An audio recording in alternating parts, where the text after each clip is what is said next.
The Honor 600 Lite is here, and look how the device looks like. It's a super thin, solid kind of device and budget entry Honor phone that comes with quite a surprise.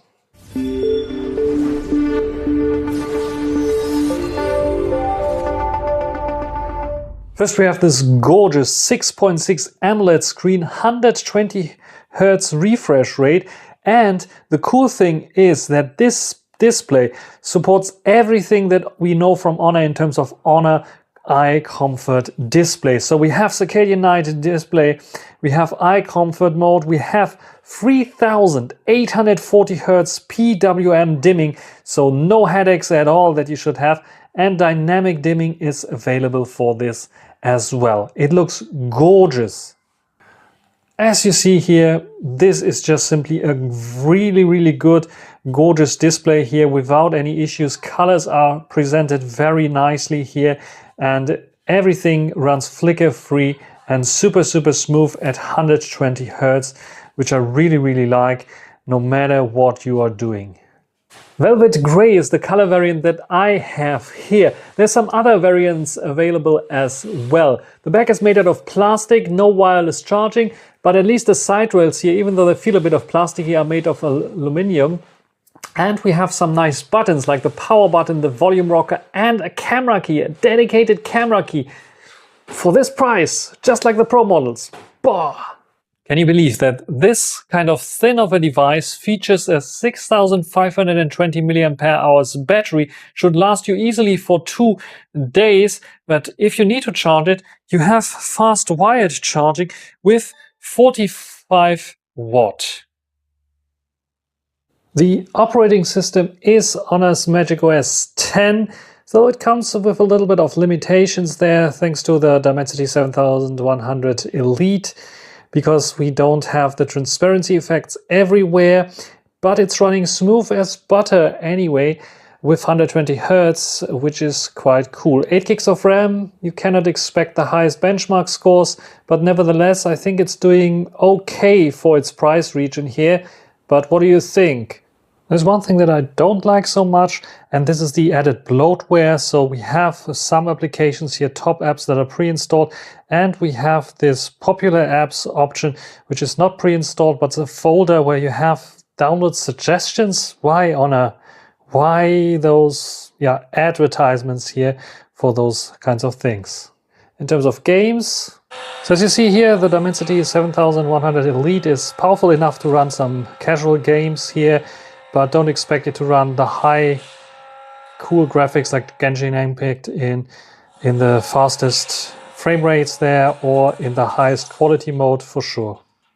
In terms of cameras, we have a 108 megapixel main camera sensor and a 5 megapixel ultra wide angle.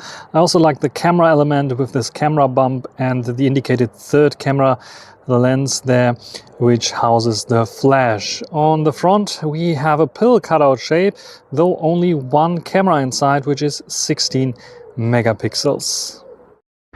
Front-facing camera, and despite it having 2 lenses that it seems to, at least a pill, it only has 1 sensor there behind it. The other thing is probably just a light sensor. I'm not so sure about it. 1080p and no, sadly, stabilization on the front-facing camera, but we have at least noise reduction, so the street behind me should be a little bit quiet. You shouldn't hear it. You should only hear and focus on my voice. I think the picture so far is okay here, if it's bright enough, and yeah, HDR is working fine as well. Not too bad, not too shabby. 1080p, but stabilization should be better. Main camera sensor here on the Honor 600 Lite, sadly 1080p 30 frames per second as well, and it doesn't have any stabilization, so if I walk a little bit you see the bumps every time I step, which is a bit of a bummer. At least EIS they should bring here, because I think the CPU, the SoC, should be able to do that. And sadly also I cannot switch to the ultra wide angle during recording. The only thing that I can show you is how you can crop in to show you something more, like 2x here, and I can go even further.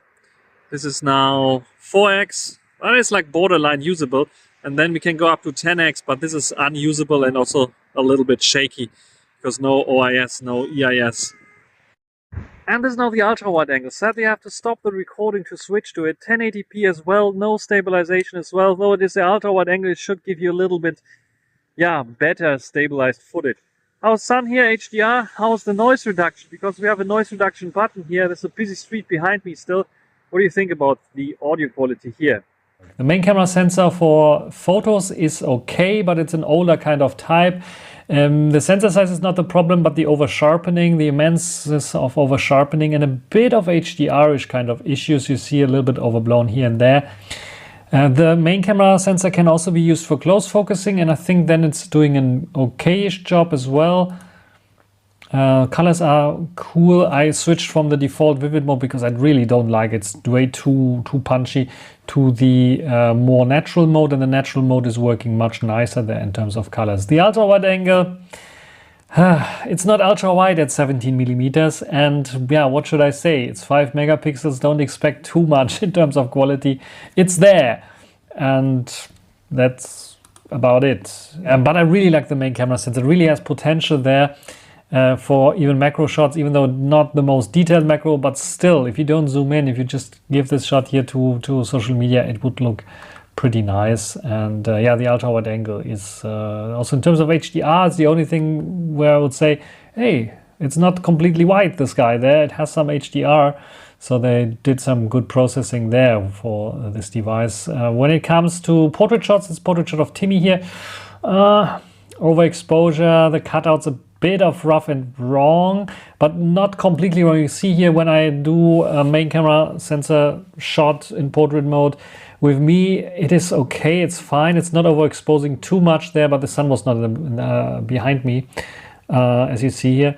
The cutout is a bit rough for sure, so it cut out a little bit more information about my hair that's really there, but it is, if you don't zoom in, still okay-ish. This is a selfie cam. Selfie cam, even in bright light, 24 millimeters, yeah, it's okay. But yeah, it suffers a little bit from it's also, by the way, in portrait mode. So the portrait cutout I like even a bit more than on the main camera sensor. It's cutting out a little bit, as you see here, rough. But it's okay if you don't zoom in too much. It is an okay-ish kind of selfie cam. I would not expect anything majorly better here, especially as the HDR is working fine, because there was sun in the background, as you see. So yeah, the selfie camera, was surprised, is doing an okay-ish job. And when it comes to a bit dimmer situations, here you can also go to 3x zoom, even for such details here. The 108 megapixels can still provide you enough details, so you don't need a dedicated tele sensor. And I think they did a good job in utilizing this. The only thing that I would wish for them is maybe to use OIS for such price point. But night shots, I was surprised. There's no automatic night mode for Honor devices, so you have a dedicated night mode that you can go into, and then the same scene looks like this and you can see something, but you see also that it's super noisy, no details at all there. So I'm a bit surprised. I would have expected better low light performance than this. And then also a portrait 2x shot in a bit of dim lit situation. Here you really struggle and see the issue with OIS, because I had to take this shot several times and breathe out, you know, the stabilization technique to breathe out so you don't shake too much to take this shot, and still it's quite soft and a bit of disappointing. And yeah, this is like a shot also with 3x here, where it's also a bit of disappointing in terms of details, and what looks good on screen on the display itself doesn't look so much good here on the computer screen at 100% view.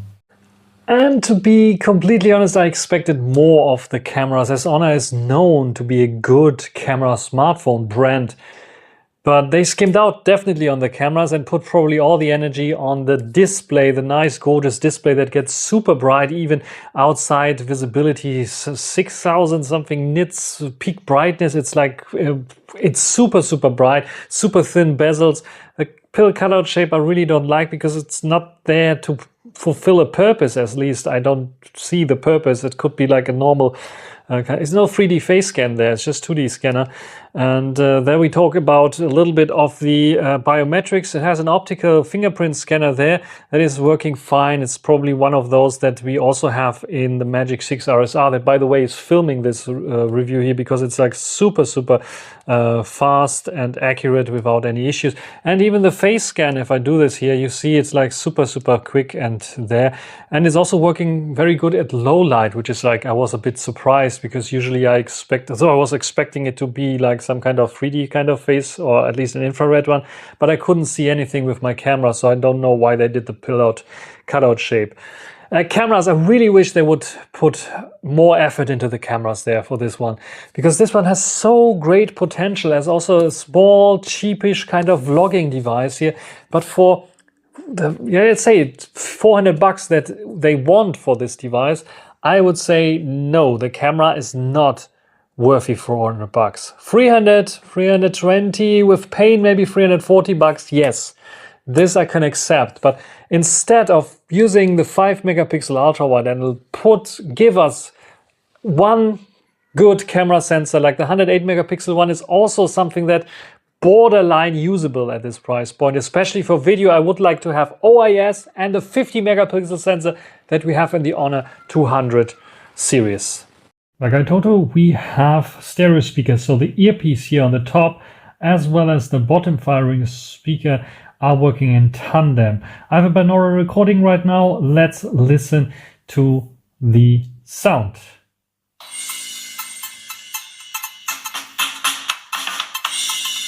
Full volume, by the way, 200%, which is a new feature.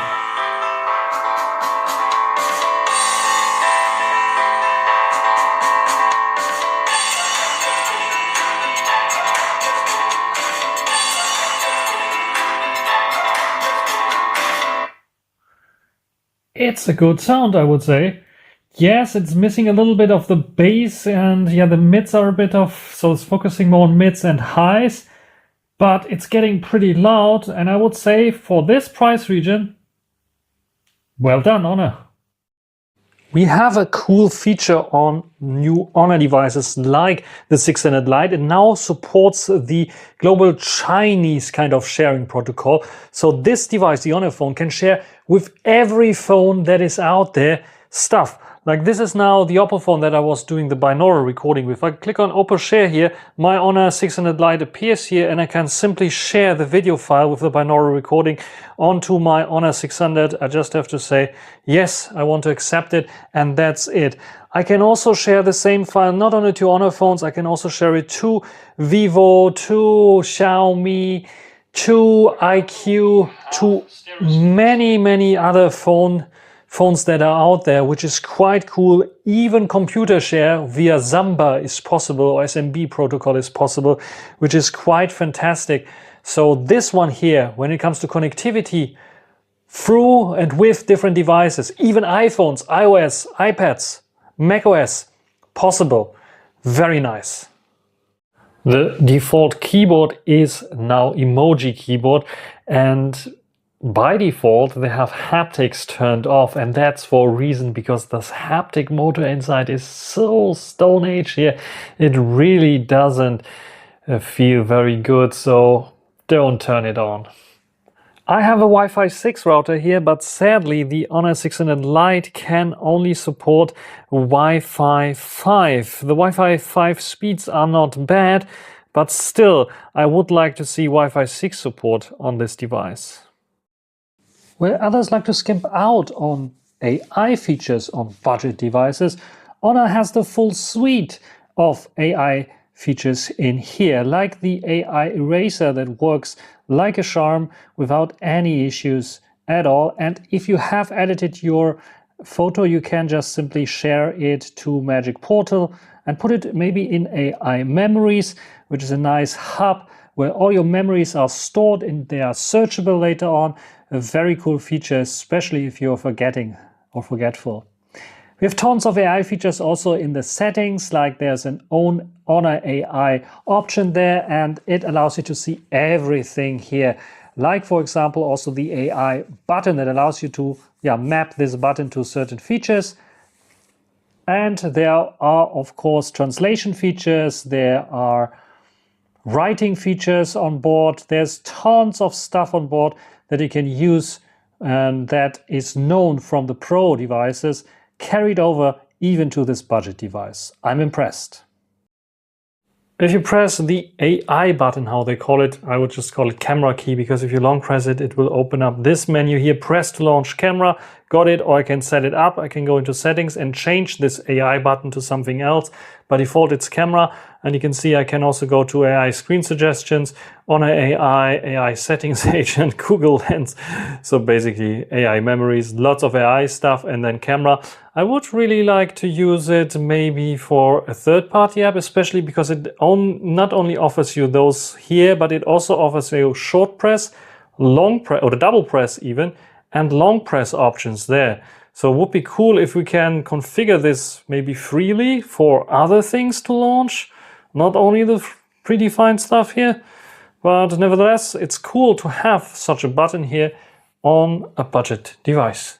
And it's not only a button, you can double press to quickly launch the camera even if your device is locked, but you can also swipe on it to zoom in, to zoom out. So this is possible here, half press to acquire focus, and even long press to start and switch into video mode, and it's now recording a video even. So yes, this is pretty cool and very fantastic that you have this option here on the Honor 600 Lite. Also a flagship feature on a budget device. That pretty much sums it up. The Honor 600 Lite is a budget phone that punches well above its weight class in terms of how it looks and especially on how it feels. Solid build quality, that edges, rounded corners, it sits beautifully in the hands. And then this gorgeous 6.6-inch AMOLED screen with 6500 nits peak brightness and 120 Hz genuinely flagship level stuff, thin bezels and all. The pill cutout, however, well, it's there to remind you of the Pro model, I guess. Marketing decisions. Where the budget reality kicks in, it is in its cameras. The 108 megapixel main sensor is decent enough in good light. Nothing to complain about there, but without OIS, as soon as the sun goes down, you'll feel it. And the ultra-wide 5 megapixels in 2026 at this price point is just not acceptable. It's there in name only. Let's not even get started on video. No 4K video, no EIS, just 1080p with zero stabilization. If you're going to limit users to 1080p in 2026, it has to be your absolute best work. And that means stabilization. It doesn't have it, which is a shame because the main camera sensor is large enough that it could actually be decent for vlogging otherwise. So who is this phone for? It's for someone on a budget who wants one of the best in-hand flagship feeling experience you can get at this price point, paired with a stunning display and a solid battery life, and who generally doesn't rely on camera all that much or is looking for a great secondary device. At the full retail price of 400 euros, it's a tough sell, and the competition offers considerably more, especially in the camera department. But once discounts kick in and it lands around 320 to 340 euro, this becomes a genuinely solid option for anyone who falls into that budget category.